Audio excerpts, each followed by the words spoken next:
Today, we rank the best mascots of the Big 12 Conference. This completely subjective rankings comes with only one rule. The mascot must be present for home and road games. For most schools, this means the costumed version of their mascot and not the live animal. Sorry, Bevo and Sooner Schooner, you're out. Willie the Wildcat comes in last for this ranking. The reason why? He's only Wildcats from the chin up. How creepy are those human legs and arms? Willie is newer to K-State, making his first appearance in 1947. Prior to that, a live bobcat named Touchdown roamed the sidelines, which would be way cooler.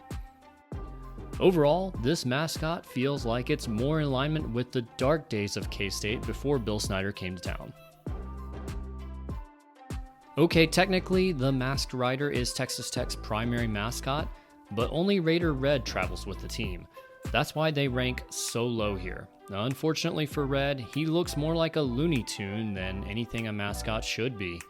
He just doesn't look fierce nor friendly, more like the type of cowboy who frequents the local saloon. And there's enough hair on his face that it's quite possible there's a relation to Western Kentucky's Big Red.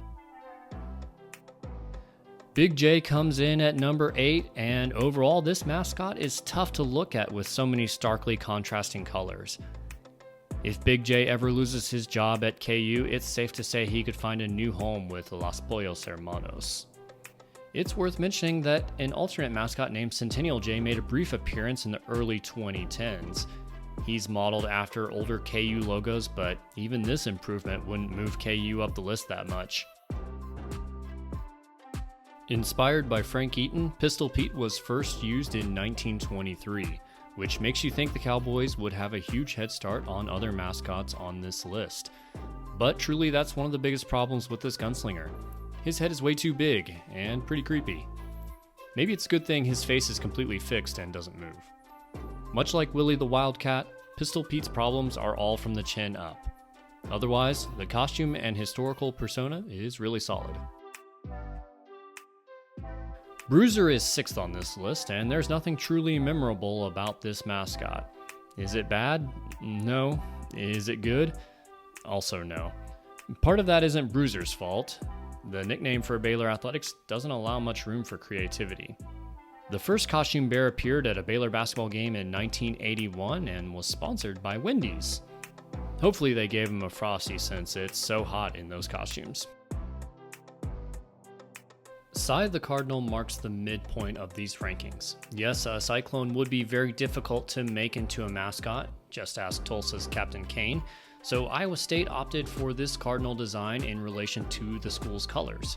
You can say the design has improved over the years, but that toothy grin is odd. Overall, Cy ranks 5th because he's memorable and never forgets to floss. At number 4 is Hook'em. He's cute, approachable, and looks like he won't do you any harm, just like the football team. On the downside, that friendliness looks too similar to one of the many mascots for milk companies. Plus, the hat. What's he hiding underneath there? Either way, Hook'em should give the team tips on what it's like to be ranked this high. Super Frog, who some mistake for a spiky little dinosaur, is actually a lizard found in Texas. Confused yet? Well, there's no confusing his place in the top 3 of Big 12 mascots. The horned frog edged out the cactus for the name of the school yearbook and eventually became the nickname for athletics as well. Although there's been some bad versions throughout the years, some downright scary, the current iteration of Super Frog hits the spot. He's fierce, yet fun, and unique. Boomer and Sooner are runners-up for the best Big 12 mascot. I mean, who didn't want a pony growing up? Oklahoma was one of the latest to the costume mascot party when introducing this pair in 2005. Early on, this was met with a lot of negative feedback. Some because the ponies replaced beloved top dog at basketball. Others felt the original designs looked more like pigs, giving them the infamous nickname, the Horse Pigs. But both of these issues have been resolved, allowing Boomer and Sooner to rise to the upper echelon of Big 12 mascots. Coming in at the top of the mountain is the Mountaineer of West Virginia. He first appeared in 1927 and is selected based on enthusiasm, character, service to the community, and academics. One of the only 2 FBS schools with the Mountaineers nickname, West Virginia does it right with the coonskin cap, musket, and a bearskin vest. Although the beard is not mandatory, it certainly adds to the aesthetic. That's it for today. Thanks for watching, and make sure to subscribe to The Mainline on YouTube and wherever you listen to podcasts.